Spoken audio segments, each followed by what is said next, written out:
c'est un grand honneur pour moi, et je vous remercie, Madame la Présidente, de représenter en quelque sorte l'armée française et les troupes de marine en particulier pour parler de nos frères d'armes.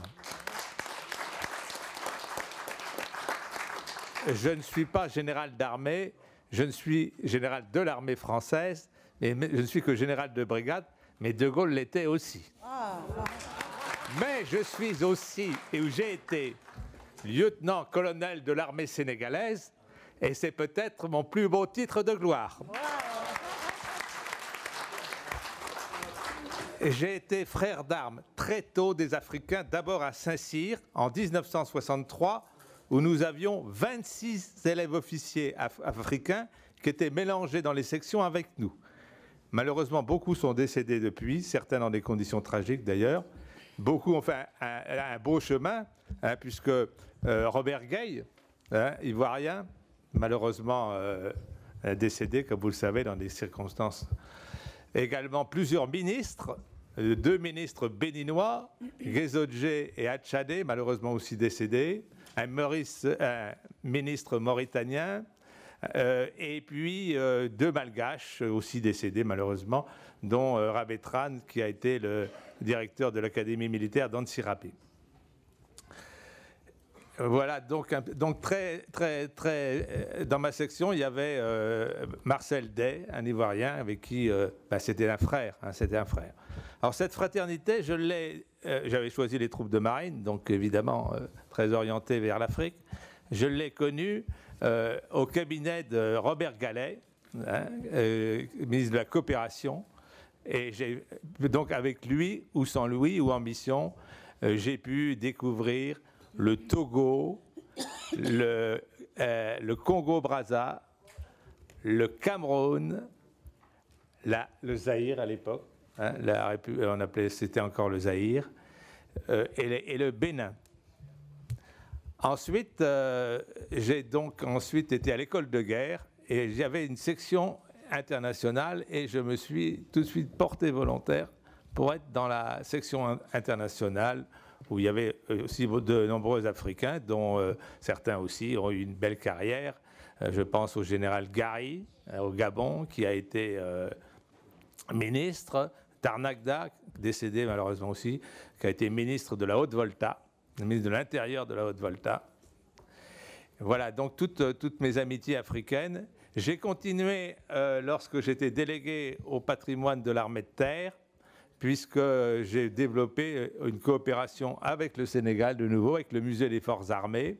Et j'ai eu l'occasion de faire 2 missions au Sénégal à ce moment-là, j'étais déjà général, où m'a accueilli cet excellent ami qui est le général Babacar Gaye, hein, du Sénégal, que j'avais connu quand j'étais directeur des études de l'école de Thiès et qui commandait le BAT blindé. Babacar Gaye est un garçon remarquable. Hein. Et quand vous savez que les Sénégalais passaient le concours de l'école de guerre français, hein, et puis et donc quand avec un jury dont j'étais, et quand il est sur l'expression française, on lui a mis 16 sur 20. Hein. Oh.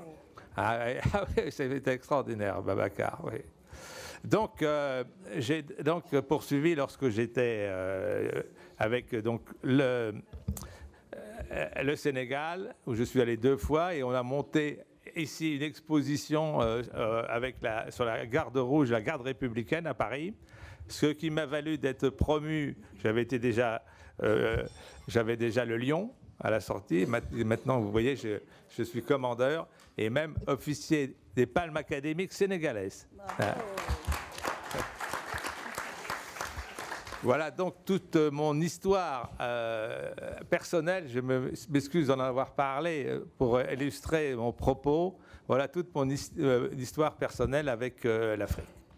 Alors quand j'étais directeur des études de l'école de Thiès, nous avions une journée des tirailleurs. Nous avions une journée des tirailleurs et venaient témoigner devant les élèves les tirailleurs, les anciens combattants tirailleurs. Il y en a un dans la salle, je le salue, hein, qui venait témoigner. Et c'était un moment de... Il est peut-être venu à Thiès, d'ailleurs. Hein. Bravo. Bravo. Il est peut-être venu, d'ailleurs, à Thiès, hein, je ne sais pas. Et c'était un grand moment d'émotion et de fraternité. Je rappelle que le monument aux morts de Dakar, il y a 2 poilus, un Européen et un Africain, côte à côte, frères d'armes de combat. Et donc je voudrais en 2 mots évoquer la guerre 14-18, hein, où les tirailleurs sénégalais, puisque comme on l'a bien expliqué, c'était le vocable pour l'ensemble des soldats de l'Afrique noire, et les Bretons, dont je suis, ont été certainement les combattants les plus valeureux. Ah.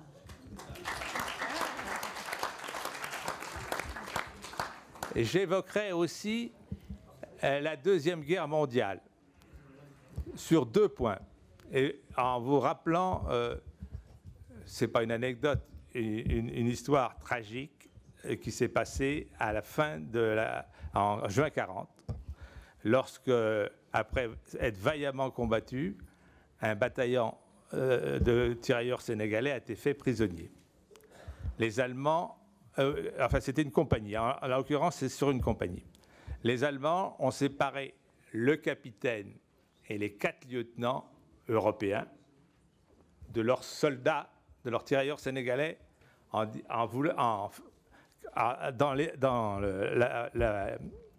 l'intention de fusiller les Noirs. Les officiers blancs ont voulu s'y opposer. Et les Allemands leur ont dit, eh bien, écoutez, si vous n'êtes pas d'accord, allez avec eux. Et le capitaine et les 4 lieutenants sont allés avec leurs soldats et ont été fusillés avec leurs soldats.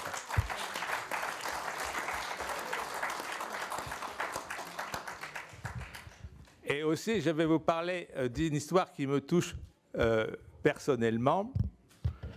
Vous avez peut-être vu à l'entrée que j'avais mis des livres qui s'appellent « Les clochards de la gloire ». Les clochards de la gloire ont été écrits par un cousin de ma femme, Alexis Le Gall, qui est parti avec son frère en Angleterre le 20 juin 1940, 2 jours après l'appel du général de Gaulle. Et donc il a été incorporé à la première division française libre et il est parti au Cameroun former le bataillon de marche numéro 5, qui a été formé à partir des Camerounais, qui ensuite est monté jusqu'en Égypte, qui a fait la bataille d'El Alamein, et puis toute la guerre jusqu'à la fin de la guerre en Alsace. Voilà, donc je vous invite 2 choses. À acheter le livre, ça vaut 22 €, et surtout, Alexis Le Gall, 96 ans, sera le 8 décembre au Salon des écrivains combattants qui a lieu au lycée Victor Duruy. J'ai mis quelques invitations et vous pourrez venir le rencontrer et faire dédicacer le livre. Vous verrez, c'est un beau témoignage d'amitié franco-africaine, d'union et de fraternité. Merci.